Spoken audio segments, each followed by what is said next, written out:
Hello guys.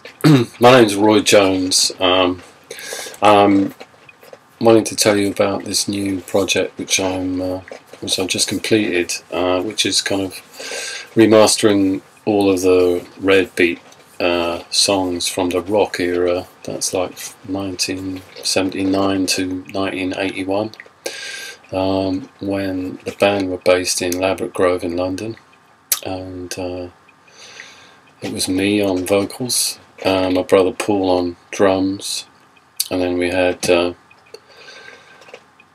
Kevin Mann on guitar, and Chris Thompson on bass.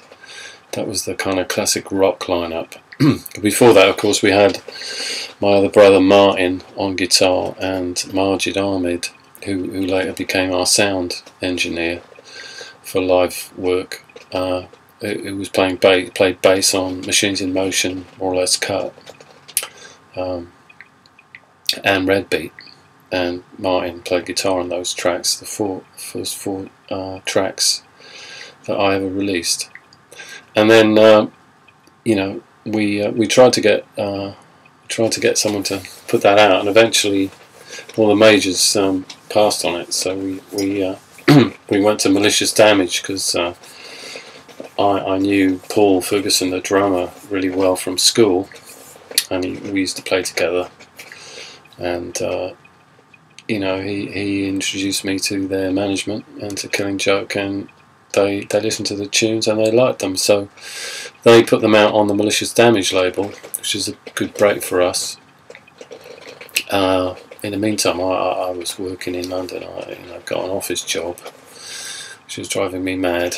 I moved to Shepherd's Bush, and eventually me and Margie started squatting, and then Paul joined us, and we had this place in Shepherd's Bush, this really rough squat, and it was wild. It was wild.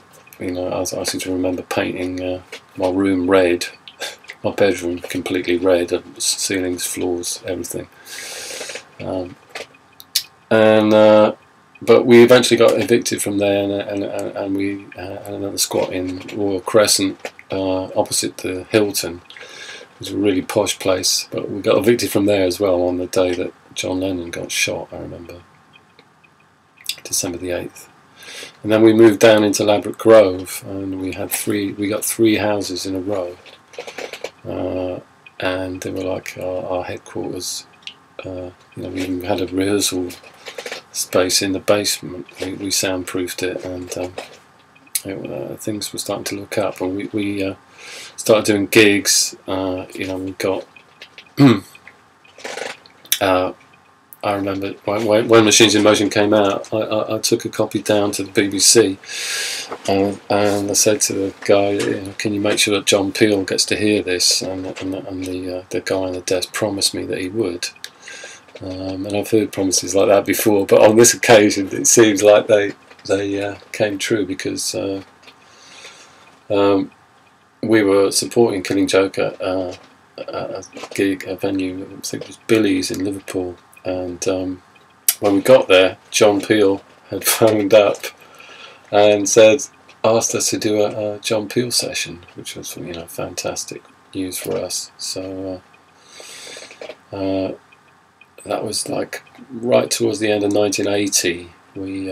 We did this John Peel session with 4 tracks. C, The Wheel, Child, and Tribe were the 4 songs we did. They were the first 4 songs that we'd written with the new lineup. We wrote those in the space of a week, and we just kind of lived in the rehearsal room, and we wrote those 4 songs, and we were playing them in places like the ICA, in the Mall, and I think we supported Killing Joke again in Leeds Uni, and various other sort of small clubs, the Clarendon, places like that, Moonlight, and things were kind of looking up. We also then wrote quite a few new songs And recently I found like live tapes of these songs which we never managed to record, and you know, properly, but they were like feeds off the desk, and I thought, blimey, you know, this is good stuff. It needs a bit of work on it, but you know, so what I did is I kind of you know, with the new technology, you know, I kind of chopped it up and recreated the structures, and then sang them again, because the vocals were pretty rough on them. And you know, there was like 5 or 6 new songs which had never been put out. So that's what this new album is basically. It was inspired by these 5 new songs. And while I was at it, I remastered all the old stuff, and you know, I included some versions of that of like you know, C. That was off the vinyl that we released on our own label, C and Survival, and so I remastered those, you know, and they were mastered off vinyl because I didn't have the original master tapes. But I got some decrackling software, and I spent a long time, you know, attenuating any sort of whoosh, sort of noise, and then I, you know, put it into this fabulous mastering program that I've got, and I really boosted it. So like C now, the version of C is kind of totally apocalyptic, and I'm sure you know, hard ass metal punk freaks are going to love C now, because it's meaner than it's ever been. But you know, there's other stuff like The Wheel. I re-sang that because you know, I felt that I'd, you know, things had changed a lot since I wrote those lyrics. And you've got to remember that, you know, in the Thatcher era in 1980, 1981, in London, with cruise missiles coming in, you know, the way we were all thinking was, oh my God, you know, this is it. They're going to start a little nuclear war in Europe, and that's it. You know, that's our number is up. So like, it was an excuse for extreme hedonism, but it was also an extremely depressing kind of time. And you know, The Wheel definitely has that sort of, oh my God, you know, things are going to get worse vibe, which seemed to be a lot of my friends. That's the way we were thinking, you know, around that era. But now, you know, looking back, it was a great song. But you know, I've changed the lyrics to try and make them more upbeat, and I've actually changed the lyrics on Child as well when I came to re-sing that. Oh, I didn't mention that the 2 gigs that these live tunes came from were one in a kind of cellar bar in Brighton. I can't remember the name of the place now, but it was quite a lively gig. I seem to remember actually in 1981 being spat at, you know, which is you know, punk started December of '76. So it was unusual to get spat at. So I think that's about the only time I ever got spat at as a frontman. So I must have been good that night. And also, I think the other one was a larger gig up in Middlesbrough, where, according to Paul, you know, my brother, our drummer, we were supporting the Angelic Upstarts.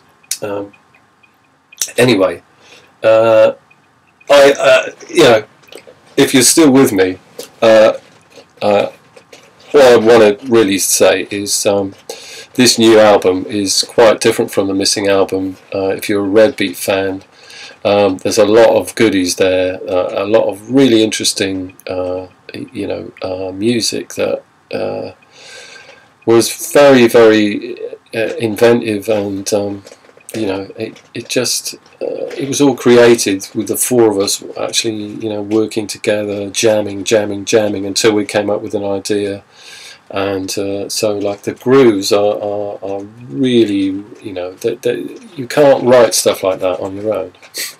And I still think that some of the grooves we came up with, you know, even back then, would stand against anything that any rock bands are writing now. So I really think that it's really worth investigating. You know, you don't have to download all the stuff, but as I say, I've remastered it all. There's 16 brand new spanking tracks, and it's coming out on Monday, the 10th of November.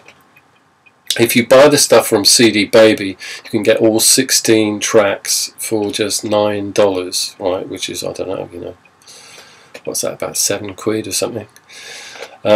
Which is really good, you know. I mean, on iTunes, I guess it'll probably be 79 a track, which is what it normally is. There's nothing I can do about that. So that's what I would advise you, either, you know, to go to CD Baby if you want to buy the whole album.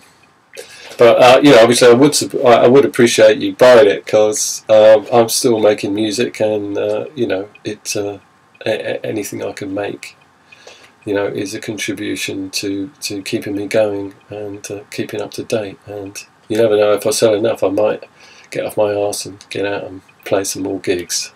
Anyway, thanks. All the best now.